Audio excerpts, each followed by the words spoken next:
Hi friends, എല്ലാവർക്കും next gen ലാബ്സിൻ്റെ പുതിയൊരു വീഡിയോയിലേക്ക് സ്വാഗതം. ഇന്നത്തെ വീഡിയോയിൽ ഞാൻ പറയാൻ പോകുന്നത് ബേസിക് ഇലക്ട്രോണിക്സിനെ കുറിച്ചാണ്.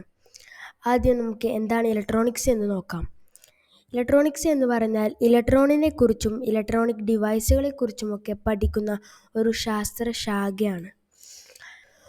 ഒരുപാട് കോമ്പണൻസ് അടങ്ങിയതാണ് ഇലക്ട്രോണിക്സ് എന്നത്. അതിൽ പ്രധാനപ്പെട്ട ഒന്നാണ് റെസിസ്റ്റർ എന്നത്. റെസിസ്റ്റർ പ്രധാനമായും ഉപയോഗിക്കുന്നത് അമിതമായി വരുന്ന കറണ്ടിനെ കുറിച്ച് സർക്യൂട്ടിന് ആവശ്യമുള്ള കറണ്ടിലേക്ക് മാറ്റാൻ വേണ്ടിയാണ്. ഇതിന്ന് പലതരത്തിലും ലഭ്യമാണ്. അടുത്തതായി കപ്പാസിറ്റർ എന്തെന്ന് നോക്കാം.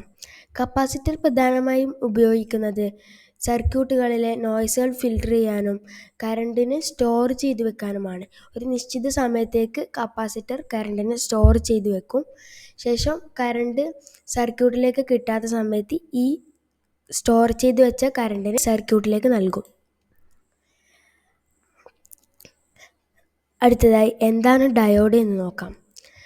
ഡയോഡിൻ്റെ പ്രധാനപ്പെട്ട ഒരു സവിശേഷത ഇതിൽ ഒരു വശത്തൂടെ മാത്രമേ കറണ്ട് കടത്തിവിടുകയുള്ളൂ. നമുക്കെല്ലാവർക്കും സുപരിചിതമായ LED-കളും ഡയോഡുകൾ തന്നെയാണ്. ഇവ ലൈറ്റ് എമിറ്റിംഗ് ഡയോഡാണ്. ഇതാണ് ട്രാൻസിസ്റ്റർ എന്ന് പറയുന്നത്. ഇതിന് പ്രധാനമായും 3 ടെർമിനൽസ് ആണുള്ളത്. ഇത് ഉപയോഗിക്കുന്നത് ആംപ്ലിഫിക്കേഷനും സ്വിച്ചിങ്ങിനും വേണ്ടിയാണ്. അടുത്തതായി നമുക്ക് കറണ്ടിനെ കുറിച്ച് നോക്കാം.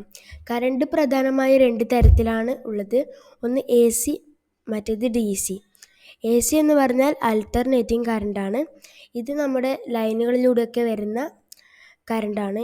DC എന്ന് പറഞ്ഞാൽ ഡയറക്റ്റ് കറണ്ടാണ്. ഇത് ബാറ്ററികളിൽ നിന്നും മറ്റും വരുന്ന കറണ്ടാണ്. ഇനി എന്താണ് വോൾട്ടേജ് എന്ന് നോക്കാം. ഇത് പലർക്കും സംശയമുള്ള കാര്യമാണ്, എന്താണ് വോൾട്ടേജ്, കറണ്ട് എന്നത്. വോൾട്ടേജ് എന്ന് പറഞ്ഞാൽ ഒരു ലൈനിലൂടെ കടന്നു പോകുന്ന വൈദ്യുതിയുടെ ആ ഒരു പോകുന്ന ഫോഴ്സിനെയാണ് സൂചിപ്പിക്കുന്നത്. കറണ്ട് എന്ന് പറഞ്ഞാൽ ഒരു ലൈനിലൂടെ എത്ര അളവിൽ വൈദ്യുതി കടന്നു പോകുന്നുണ്ട് എന്ന ആ ഒരു അളവിനെയാണ് സൂചിപ്പിക്കുന്നത്. ഇനി കറണ്ടിൻ്റെയും വോൾട്ടേജിൻ്റെയും യൂണിറ്റ് എന്താണെന്ന് നോക്കാം. കറണ്ടിൻ്റെ യൂണിറ്റാണ് ആംപിയർ എന്ന് പറയുന്നത്. ഇതിനെ ഇംഗ്ലീഷിലെ A എന്നൊരു ലെറ്റർ വെച്ചാണ് സൂചിപ്പിക്കുന്നത്. വോൾട്ടേജിൻ്റെ യൂണിറ്റാണ് വോൾട്ട് എന്നത്. ഇതിനെ V എന്നൊരു ലെറ്റർ വെച്ചുമാണ് സൂചിപ്പിക്കുന്നത്. ഈ വോൾട്ട് അളക്കാൻ ഉപയോഗിക്കുന്ന ഒരു ഉപകരണമാണ് വോൾട്ട് മീറ്റർ എന്നത്. ഇതിൻ്റെ ഉപയോഗം ഇപ്പോൾ കുറവാണെങ്കിലും പണ്ട് ഇതായിരുന്നു വോൾട്ട് അളക്കാൻ വേണ്ടി ഉപയോഗിച്ചുകൊണ്ടിരുന്നത്. അതുപോലെ തന്നെ ആംപിയർ അളക്കാൻ ഉപയോഗിച്ചിരുന്ന ഒരു ഉപകരണമാണ് അമ്മീറ്റർ എന്നത്. ഇതും ഇപ്പോൾ ഉപയോഗിക്കുന്നത് വളരെ കുറവ് മാത്രമാണ്.